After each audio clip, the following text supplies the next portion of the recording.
우리 이 강의 제목이 이렇죠. 저희 울산대 대학원의 의과학과에 계신 여러분들이 이번 학기의 인체질환의 이해라는 제목의 강의를 이제 듣게 되셨습니다. 오늘은 첫날이라 이 전체적인 강좌에 대한 소개를 드리려고 하는데요. 마지막에 우선 인사드리는 자리니까 제 소개부터 간단히 하겠습니다. 대부분 여기 강의 들으시는 분들하고 제가 초면인 것 같은데, 저는 지금 현재 여기 울산대 양리학교실에 재직 중이고요. 김영훈이라고 합니다. 나이는 54세였고요. 뭐를 말씀드리면 좋을까? 여기 울산대에서 교수로 재직한 지 이제 20년 됐습니다. 딸이 둘 있고요. 한 아이는 지금 대학교 5학년 나이가 됐고, 한 아이는 고등학교를 가는데 아직 개학을 못해서 입학을 못하고 있죠. 그리고 처음인데 굉장히 놀라운 사실을 한 가지 알려드릴까요? 정말 깜짝 놀라실 것 같은데, 이게 제가 지금 두 번째 이걸 하고 있는 거예요. 이게 처음 하는지라 미숙해요. 사실은 지금으로부터 2시간 10분 전에 지금 이 얘기를 한번 한 거예요, 제가. 이 친구들 앉혀놓고. 근데 이 녹화하는 과정에서 착오로 인해서 녹화가 제대로 안 된 거예요. 이 새로운 시스템에 적응하려면 이렇습니다. 재밌죠? 저는 지금 참 재미없어요.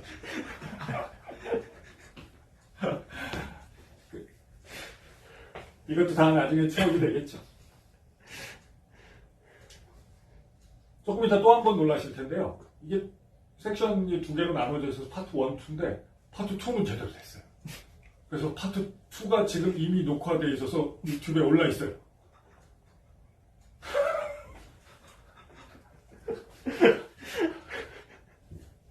예, 그 정도로 여담하고 시작하겠습니다.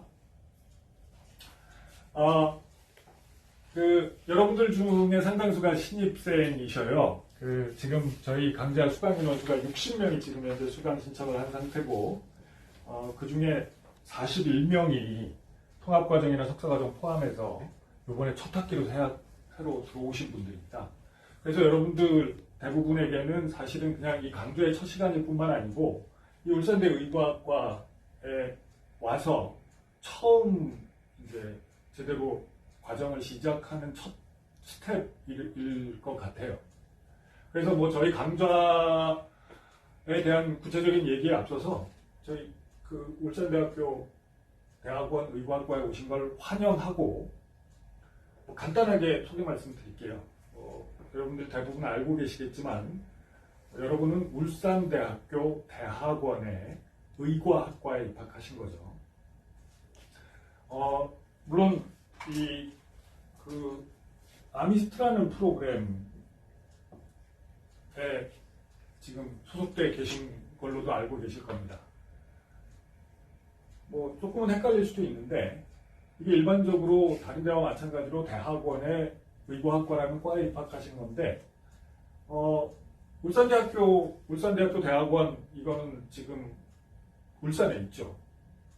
그래서 아시다시피 의과대학만 떨어져서 서울에 지금 따로 이렇게 브랜치를 형성하고 있는 셈인데, 이 의과학과는 의학과, 의과학과 이 두 과만 울산대학교 대학원에서 따로 떼어내서 이 의과대학에서 관할하는 형태로 운영하고 있습니다. 그리고 더 구체적으로는 서울 아산병원과 울산대학교 의과대학이 일종의 컨소시엄을 만들어서 이 대학원 의과학과 프로그램을 운영하는 그 주체로서 역할을 하고 있는데, 그게 바로 아미스트입니다. 아산융합의학원이라는 거죠. 그래서 여러분들은 아미스트에 소속되어 있으면서 동시에 울산대학교 대학원 의과학과에 소속되어 있는 셈이죠.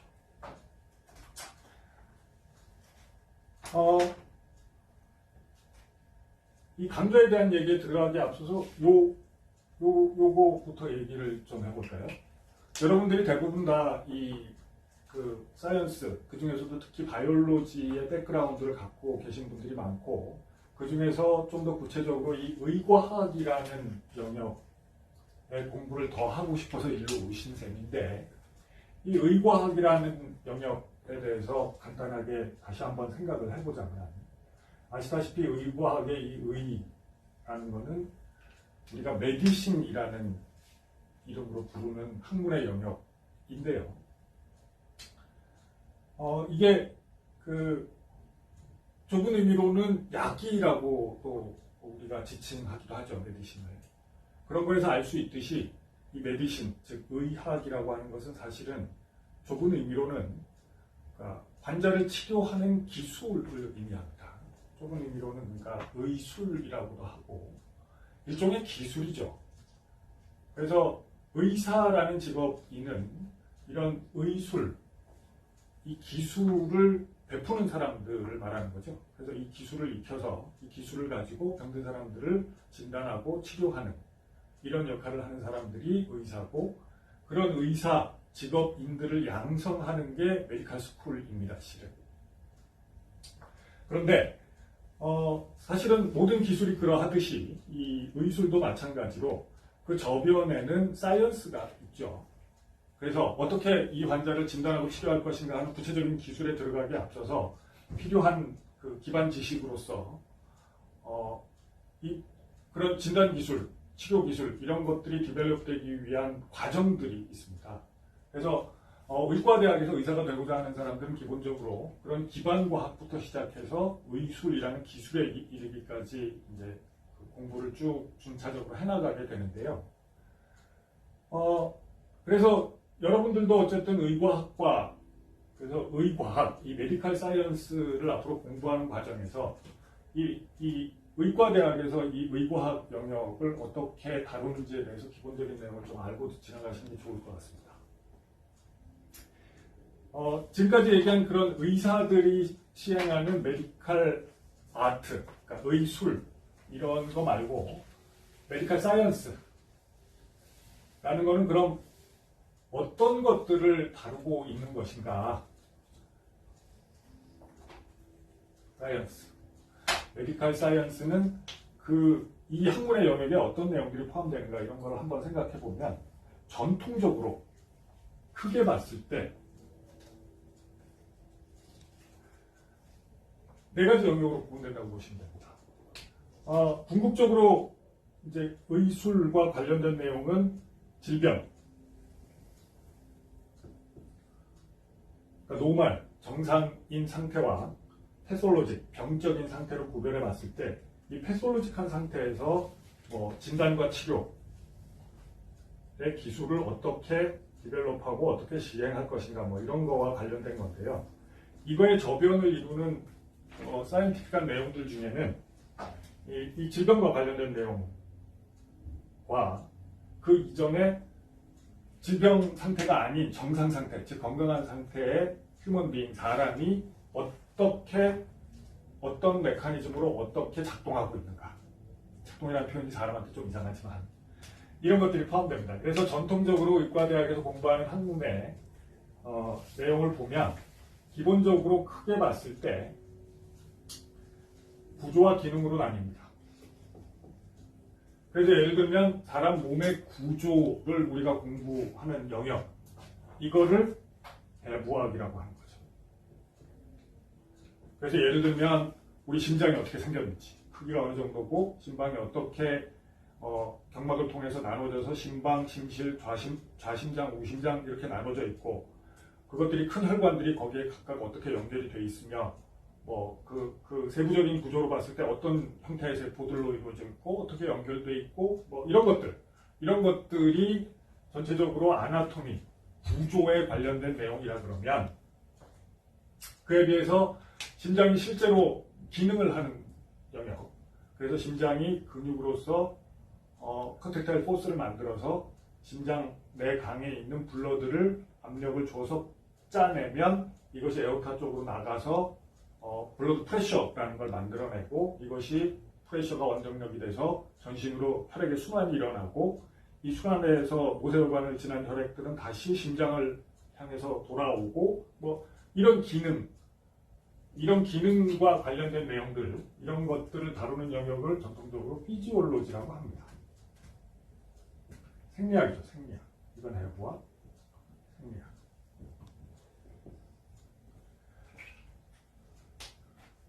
이런 학문의 영역이 나눠진 거는 아주 역사적으로 오래된 기반이 있고 이게 뭐 과학적으로 꼭 구조와 기능으로 나눠야 된다 이런 건 아닙니다만 전통적으로 이렇게 과목의 구별이 지어져 왔고 병적인 상태에 들어갔을 때에는 그렇다면 이런 정상적인 구조가 어떻게 변화하는가 그 다음에 정상적인 기능에 어떤 변화가 나타나는가 뭐 이런 것들을 연구하는 영역이 크게 봤을 때 병리학, 패솔로지 라고 부르는 영역일 수 있는데요. 이게 넓은 의미로 병리학은 하여튼 아나토미컬 체인지, 피지올로지컬 체인지 이런 걸 다 포함하는 학문 영역일 수 있지만 좁은 의미로는 구조적인 변화를 다루는 영역을 패솔로지라고 하고 피지올로지컬 체인지가 병적인 상태에서 어떻게 나타나는가 하는 걸 다루는 영역은 구별해서 패소피지올로지라고 지칭하기도 합니다. 이게 그래서 이 아나토미, 피지올로지, 패솔로지, 패소피지올로지 이게 노멀과 패솔로지, 그 다음에 구조와 기능 이런 기준으로 크게 넷으로 나누어지는 가장 주요한 근간이 되고요. 실제로 이제 의과대학에서 메디컬 사이언스를 공부하는 과정에서는 조금 더 이제 파생된 여러 가지 과목들이 여기에 덧붙여집니다. 예를 들면 아나토미는 보통의 경우 좁은 의미로는 육안적으로도 보이는 구조들을 보는 것을 이해하고요.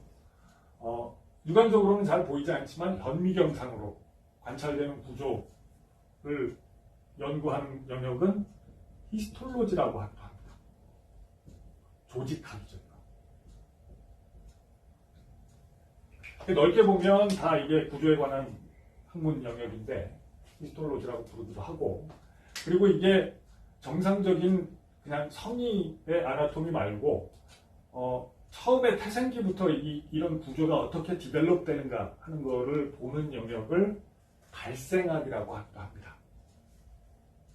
발생학 영어로 뭐지? 엠브리올로지. 엠브리올로지. 넓게 보면 이 영역이죠. 그리고 피지올로지 중에서도 이제 조금 더 아주 세부적인 내용, 조금 더 마이크로스코픽 내지는 이제 구조적으로 관찰되기 어려운 케미컬한 어떤 영역에서 뭔가 변화가 일어나는 걸 규명하는 분야 이런 거를 우리가 잘 알고 있다시피 바이오 케미스트리라고 부르는데 물론 바이오 케미스트리라고 하면 이게 단지 그냥 휴먼 바디와 관련된 바이오 케미스트리 말고 훨씬 더 넓은 영역이 있죠. 예를 들면 플랜트의 피지올로지와 관련된 바이오 케미스트리도 있고 뭐 인간하고 전혀 관계없는 그냥 마이크로 오가니즘의 바이오 케미스트리도 있을 수 있고 그래서 의학 분야에서 다루는 바이오 케미스트리를 조금 더 스페시픽하게 휴먼 바이오 케미스트리 또는 메디컬 바이오 케미스트리 이렇게 부르기도 합니다.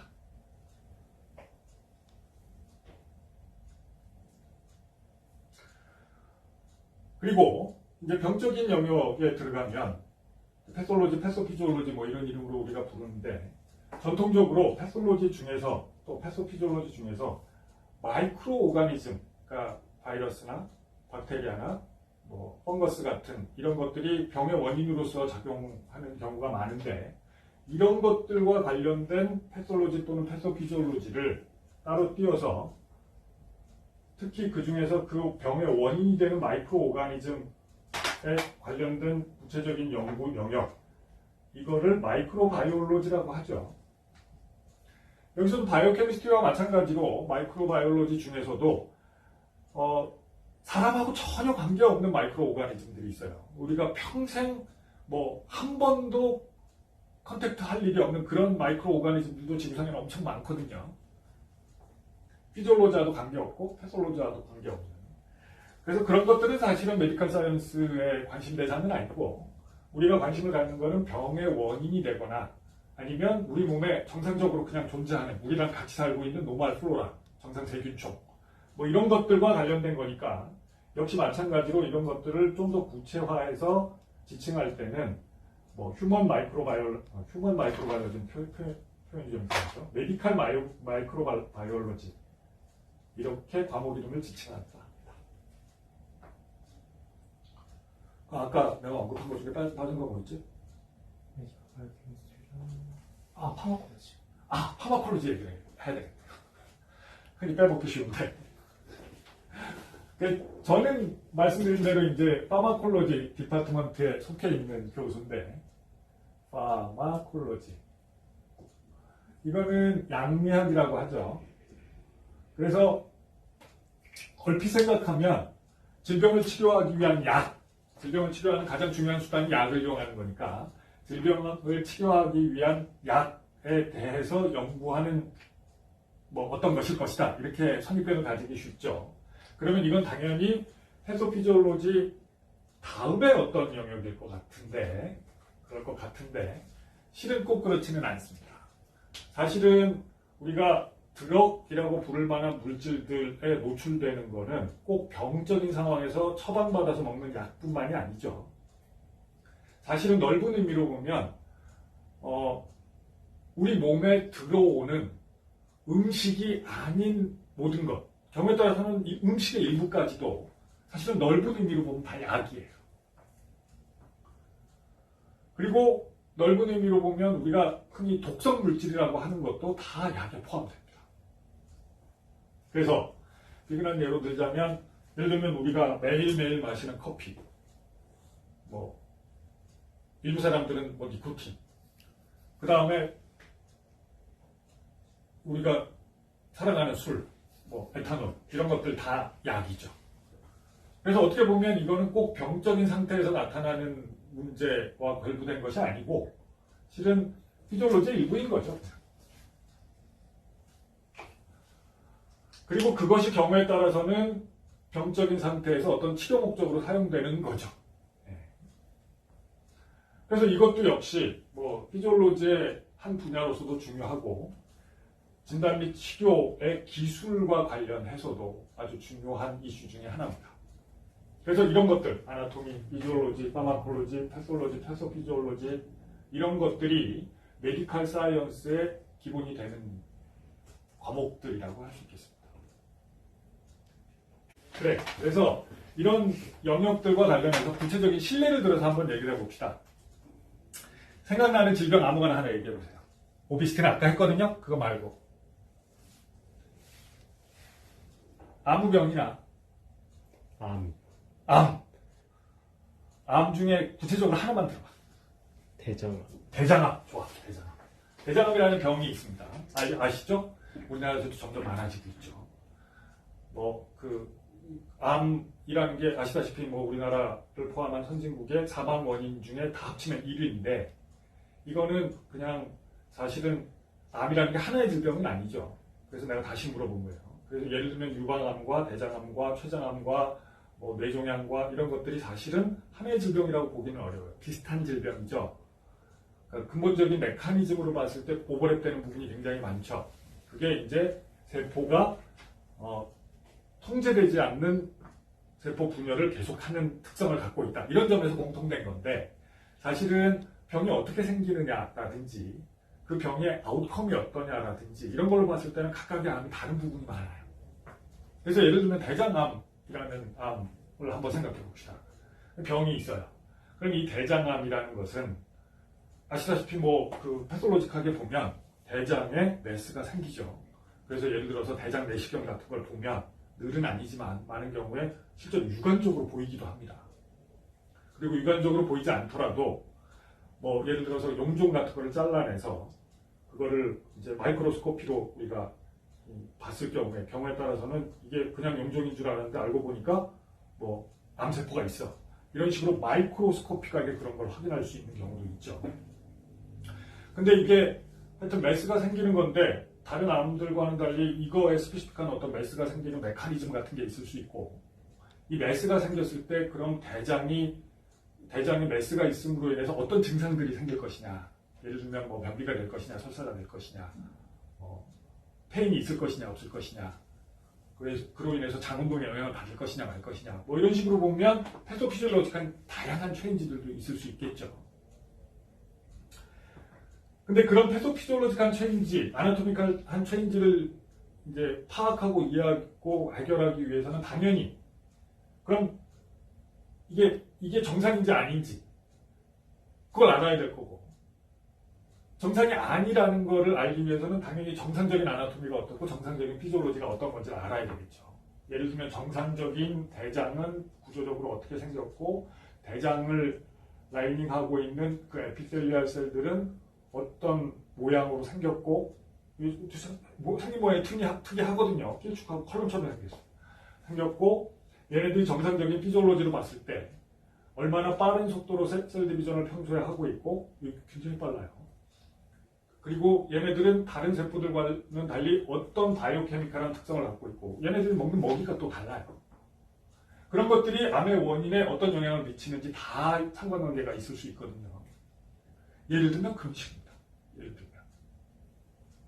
그래서 그런 식으로 하나의 토픽에 대해서 여러 가지 영역에서 접근할 수가 있는 거고요.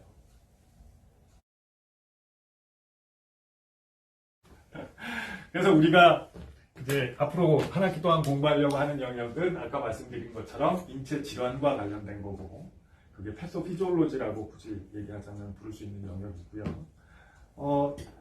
주로 제가 강의 형태로 진행을 할 거고요. 강의의 교재는 사실은 딱히 정해져 있는 건 아닌데 필요한 경우 이 교재를 참고하시면 되겠습니다. 이게 뭐 비싼 책이라서 여러분들이 한 분 한 분 사시긴 좀 어려울 것 같은데 어쨌든 혹시 필요하면 도서관에 빌려서라도 보실 수는 있을 겁니다. 그래서 An Introduction to Human Disease, 그래서 크롤리라는 사람이 쓴 책이 있어요. 이게 벌써 9번째 버전까지 나와서 이 분야에서는 많이 읽히는 책인 것 같습니다. 그래서 혹시 필요하면 이 책을 참고하시고, 주로는 뭐 강의 파워포인트 파일을 앞으로는 제공해 드릴 거기 때문에 뭐 그거를 그 유클래스에서 다운로드 받아서 보실 수 있고요. 더욱 중요한 것은 혹시 공부하다가 어려움이 있으면 그냥 저한테 오시면 됩니다. 그냥 오세요. 저는 교육연구관 3층에 여기 양리학교실 옆에 있는 제 방에 있고, 제가 생각보다 굉장히 한가해요. 그래서 그냥 오시면 돼요. 제가 이 강의를 처음 시작한 게 2007년인가 8년인가 그때쯤 되는 것 같아요. 굉장히 오래됐죠. 네.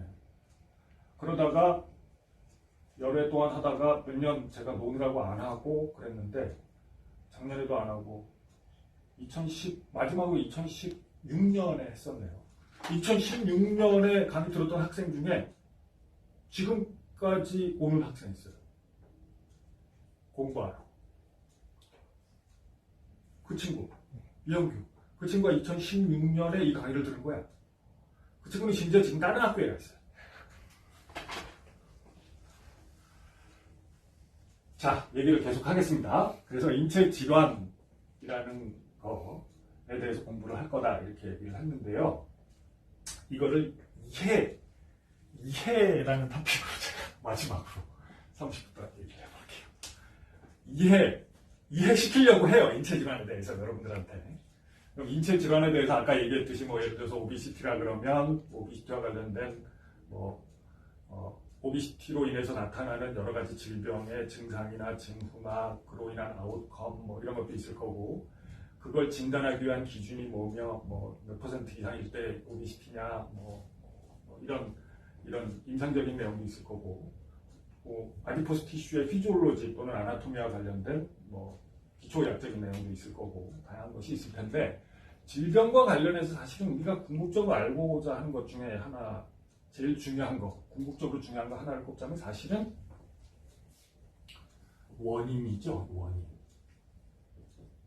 cause. 그래, 아까 질문만 던지고 얘기하지 못했다. 오비시티가 그럼 되는 원인이 뭐냐고. 우리는 심플하게 그렇게 생각하죠. 많이 먹어서. 운동 안 해서. 예, 맞습니다. 칼로리 컨섬션이 적거나 칼로리 인테이크가 많으면 오비시티가 되는 거는 당연한 원리인데 왜 많이 먹어? 왜 운동을 안 해? 그것도 이유가 있을 거잖아요. 세상 모든 일에는 이유가 있습니다. 원인이 있어요. 네. 근데 이 원인이라는 걸 규명하는 데 있어서 우리가 기본적으로 한 번쯤 생각해보고 넘어가야 하는 문제가 있습니다. 이게 결국은 why? 하고 물어보는 거예요. 왜? 왜 많이 먹어? 왜 운동을 안 해? 뭐 이런 거죠. 예를 들어서 내가 당신한테 물어보면 왜 많이 먹어? 많이 안 먹나? 왜 많이 먹어? 어느 날 많이 먹었어. 과식을 했어. 그럼 왜 많이 먹어라고 물어보면 뭐라고 얘기할 거예요? 왜 많이 먹었어? 오늘따라 배가 많이 고파서. 배가 고파서. 네.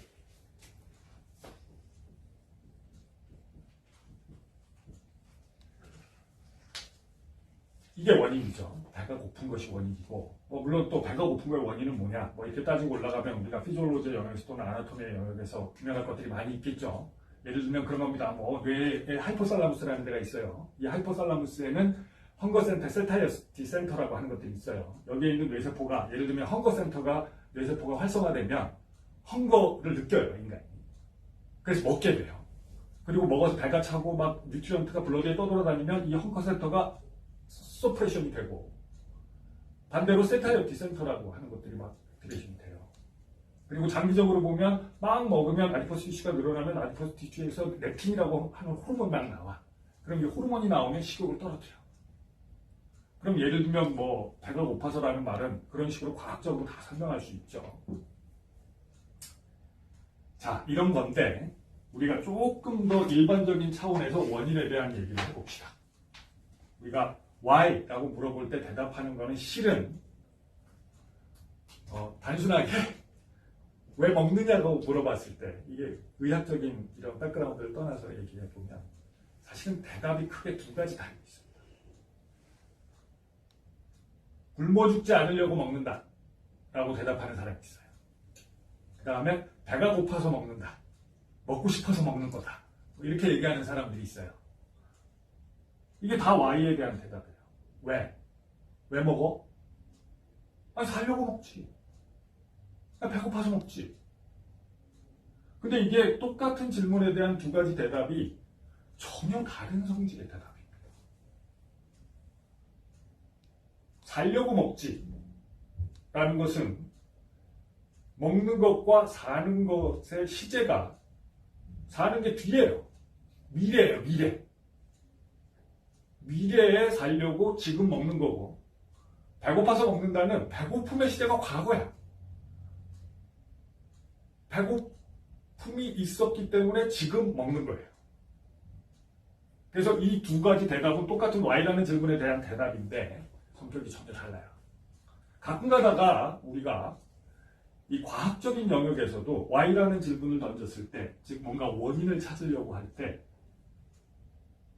이 두 가지 중에 전자에 해당하는 미래 시제의 대답을 하는 사람들이 있어요.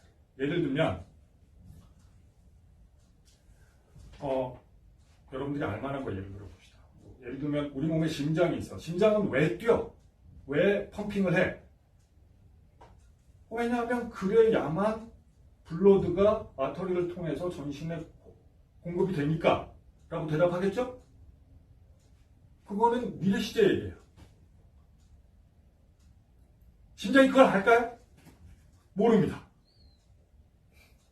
그러니까 그거는 우리가 일반적으로 일상적인 대화를 할 때는 틀리지 않은 대답인 거는 맞지만 과학적인 원인은 언제나 결과보다 먼저예요. 그래서 시제가 뒤인 것은 목적이지 원인이 아니에요. 근데 가끔은 우리가 과학을 하는 사람들임에도 불구하고 이걸 헷갈릴 때가 있어요. 목적을 얘기할 때가 있어요.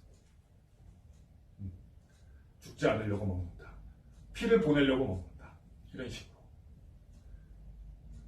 그래서 기본적으로 항상 이 원인이라는 개념을 생각할 때 그 두 가지를 구별하시는 습관을 들이는 게 과학적인 태도와 일상적인 태도는 좀 다를 수 있어요.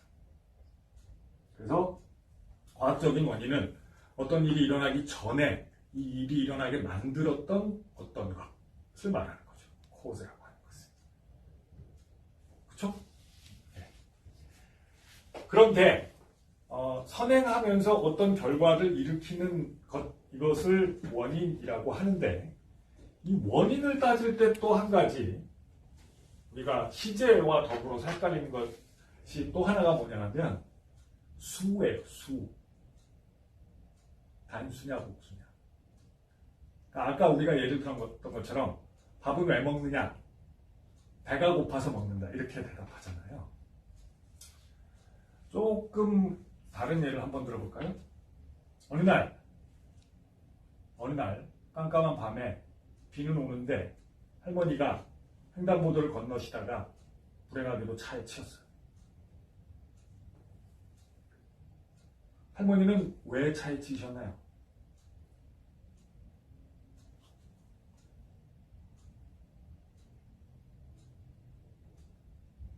그거의 원인이 되는 것이 무엇이었을까요?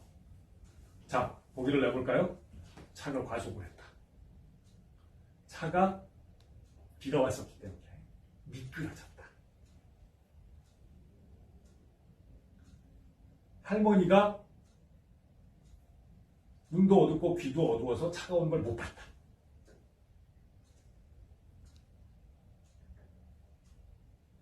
깜깜했다. 밤이었어.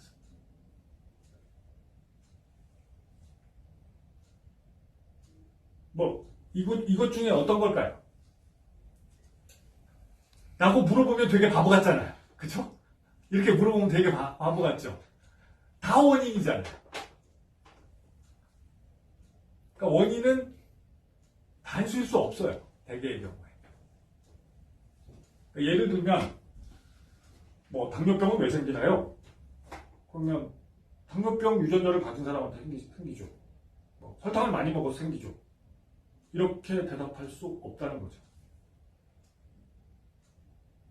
단순하게 원인을 찾으려고 해서는 안 됩니다.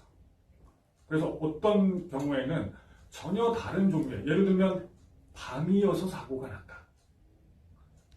아니면 할머니여서 사고가 났다. 이런 거 다 가능한 대답이잖아요. 근데 어떨 때는 그걸 갖고 사람들이 싸우죠. 누가 밤이어서 사고가 났다. 그럼 말도 안 되는 소리 하지 마라. 할머니가 아니었으면 사고가 났겠냐? 차가 과속 안 했으면 사고가 났겠냐, 밤이라고? 이런 논쟁은 정말 무의미해요. 근데 가끔은 우리가 이런 논쟁을 하고 있어요. 그래서 이 원인이 되는 인자, 코절 팩터라고 하는 것은 언제나 멀티팩토리얼합니다. 그리고 다 맞을 수 있어요. 그렇다면 그 중에 정말 중요한 원인이 뭔가? 예를 들어서 할머니였기 때문인가? 과속했기 때문인가? 밤이었기 때문인가? 아니면 심지어 왜 차를 만들어서 사고를 만들어? 세상에 차가 있기 때문이잖아. 비행기 타고 다니면 되는데 왜 차를 타고 다녀? 이럴 수도 있잖아요. 그 중에서 어떤 것이 중요한 원인인가? 그걸 알려면 어떻게 될까요? 어떻게 접근하면 될까?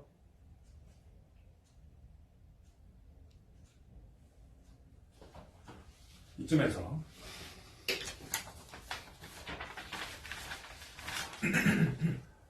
김단비, 김동섭, 김민성, 김성민, 김승미 5사람은 할머니가 차에 치인 원인 중에 최소한 하나를 얘기하세요.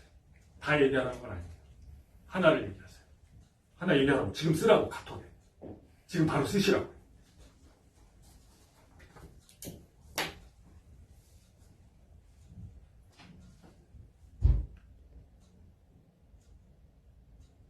(60명을) 내가 다 부를 수 없을 것 같잖아요. 그래서 지금까지 10명 불렀거든요. 나머지 사람들은 카톡에 다 끝난 후에 이 두 번째 30분 영상을 본 후에 저도 불러주세요라고 쓰세요. 나머지 사람들. 지금 10명 불렀는데 50명 중에 앞으로도 안 불리는 사람들. 또 부를 거거든요. 안 불리는 사람은 60분이 다 끝난 후에 저도 불러주세요라고 쓰세요. 알겠죠? 어디까지 얘기했죠?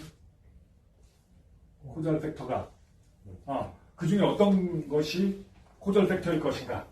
더 중요한, 더 도미넌트한. 그럼 어떤 식으로 하면 그걸 알 수 있을까?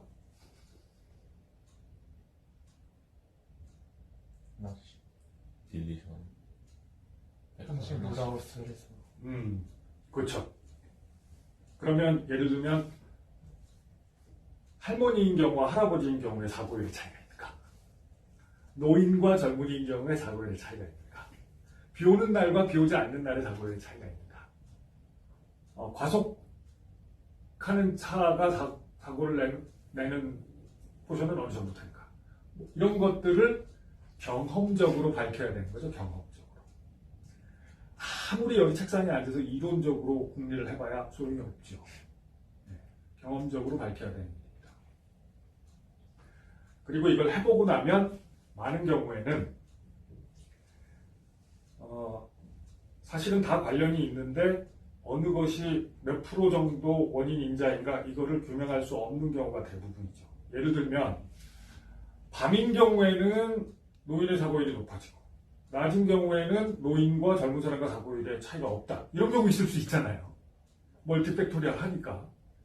그러면 이거는 만약에 노인과 젊은 사람 사이에 사고율의 차이가 있는가. 다시 말해서 노인인 것이 얼마나 중요한 원인으로 작용했는가. 이런 걸 따질 때 맞다고 해야 돼요? 아니라고 해야 돼요? 낮에는 안 맞고 밤에는 맞다고 해야 되죠. 그때그때 다르다예요. 정말. 그래서 이 어떤 현상의 원인을 규명할 때 우리가 시제를 생각해야 되고 수를 생각해야 되는 것과 아울러 그런 것 요소들을 다 고려하고도 실은 하나의 정답은 없습니다. 그러니까 온갖 요소들을 100가지 요소들을 다 열거를 하고 그것이 과거 시제에 해당되는 것이라고 할지라도 그걸로 끝이 아니에요. 결국 정답은 그때그때 다르다. 이렇게 되는 거죠. 단지 우리에게 중요한 거는 어떨 때 어떻게 다른가. 그런 거를 규명하는 거죠. 그래서 이게 수학적인 학문이 아닙니다. 3과 5를 더해서 8이 되었다. 이런 게 아니에요. 8이라는 결과에 뭐 A는 3만큼 기여했고 B는 5만큼 기여했다. 이런 게 아닙니다.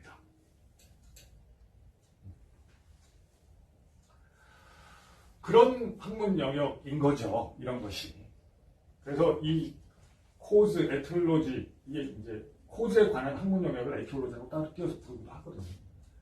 이런 거를 우리가 병태생리를 연구하다 보면 궁극적으로 늘 만나게 되는데 이거에 관해서 연구할 때 우리가 항상 기본적으로 염두에 둬야 될 요소들 몇 가지가 있어서 이거를 말씀드렸고요. 그래서 우리가 공부하려고 하는 영역이 그건데 그 다음 마지막으로 이해라는 단어에 대해서 조금 얘기를 하고 끝내볼까 합니다. 이해. 이제 이런 식으로 우리가 같이 공부를 해가지고 강의를 하고 과제를 내고 발표를 하고 책을 보고 이걸 해가지고 궁극적으로 우리가 목적하는 바는 이해입니다. 우리가 하는 이 모든 행위들이 원인이 되어서 코절 팩터가 되어서 이해라는 결과를 낳기를 원해요. 네. 원한다고 되는 일이 아니죠. 원하는 것만으로는 안 돼요. 우리가 배고프다 그래서 먹게 되지 않습니다. 배고픈 것만으로는 먹게 되지 않아요. 왜냐하면 배는 고파 죽겠는데 주변에 먹을 게 없으면 못 먹는 거예요. 배는 고파 죽겠는데 누가 파다리를 묶어놓고 못 먹게 하고 못 먹는 거예요. 배는 고파 죽겠는데 지금 자고 있으면 내가 배고픈지 모를 수도 있어.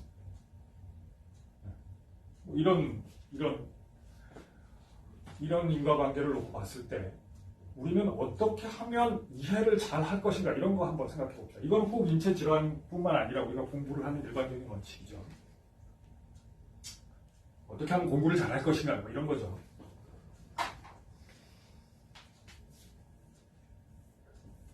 왜 잘 안 나오네?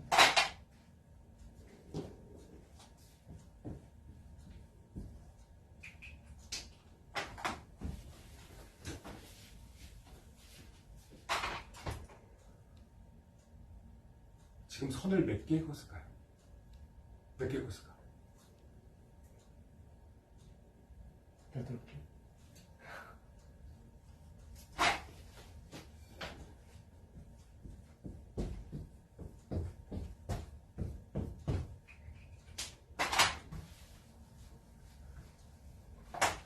몇 개 그었을까? 몇 개 그었을까? 얘기해도 돼. 13개. 몇 개 그었을까? 13개. 학습의 효과는 이렇습니다. 앞에 8개를 그었고 그 다음에 13개를 그었는데 13개를 그었을 때 3개 더 어렵잖아요. 더 이해하기 어려운 거거든요. 13개가 8개보다. 근데 앞에는 성공률이 3분의 1이었고 뒤에는 성공률이 3분의 2가 됐어요. 우리가 목표한 이해의 성공률이 높아졌다고요. 더 어려운 건데 왜 그랬을까요? 왜 그랬을 것 같아?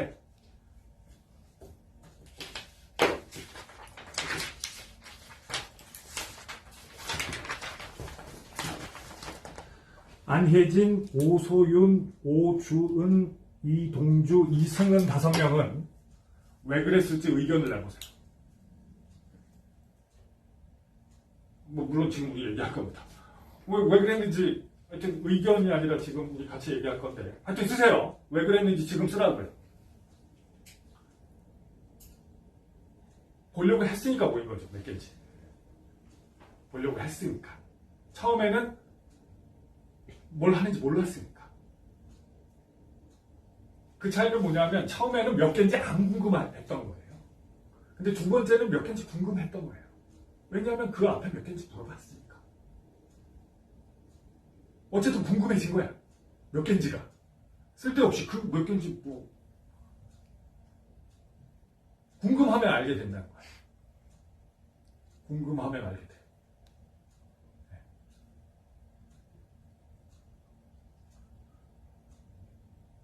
그래서 학습의 결과에 영향을 미치는 요소들에 대해서 우리가 과학적으로 추론을 해보면 여러 가지 원인 인자들이 있겠지만 그래서 뭐 건강해야 공부를 잘하고 좋은 선생님을 만나야 공부를 잘하고 돈이 많아야 공부를 잘하고 다 진짜 수많은 원인 인자들을 우리가 열거할 수 있겠지만 언제나 변함없이 중요한 요소, 언제나 변함없이 꼭 필요한 요소 중에 하나는 공부를 할 동기입니다. 모티베이션. 궁금해야 된다는 거예요. 궁금하면 알게 돼요. 그리고 궁금했다면 알았을 때 즐거워요. 그리고 뭘 알아서 즐거우면 다음에 또 하게 돼요. 공부는 그런 겁니다. 그래서 물론 이 과목뿐만 아니라 모든 공부에 해당되는 얘기지만 여러분들이 이 강좌를 왜 울산대 대학원의 의과학과를 와서 굳이 이 강좌를 듣게 됐는지 이유는 크게 궁금하지는 않지만 어쨌든 구체적으로 뭔가가 궁금해서 온 사람은 별로 없을 것 같아요. 그냥 이거를 들어야 되는가 보다 이렇게 해서 온 거지. 근데 지금부터 좀 궁금해 해보자고요. 좀 궁금해 해보자고. 그래서 이런 질병은 왜 생겼을까? 왜 생기는 걸까?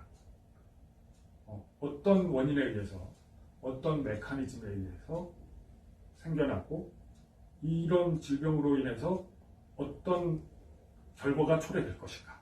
이런 거 좀 궁금해 해보자고. 실은 우리가 여기 계신 분들이 다 건강하신 분들이고 아프면 궁금하거든요. 네, 내가 아프면 궁금해요. 이거는 무엇보다도 강한 동기야. 이것 때문에 막 잘못하면 죽을 수도 있다고 생각하면 엄청 공부 열심히 해요. 그래서 실제로 환자들은 많은 경우에 그 분야의 의사들보다 더 그 질병에 대해서 더 잘 알아요. 알려고 마음만 먹으면 알 수 있는 소스는 엄청 많거든. 근데 여러분들은 불행하게도 다들 건강하신 분들이라 아마도 그렇겠죠? 아마도 다들 건강하신 분들이라 각각의 질병에 대해서 뭐 그렇게까지 그렇게 뭐 궁금증이 많으시지는 않을 텐데 인간에게 언제나 일어날 수 있는 일이고 뭐 여러분 주변에 가까이 있는 사람들 중에 우리가 얘기하는 이런 질병들을 앓고 계신 분들도 많고 무엇보다도 여러분들이 나중에 이걸 공부해서 뭔가를 하려고 할 때 여러분에게 정말 궁금해질 내용이기 때문에 지금 제때 공부를 해서 알게 되는 것이 당연히 중요한 거라는 거죠.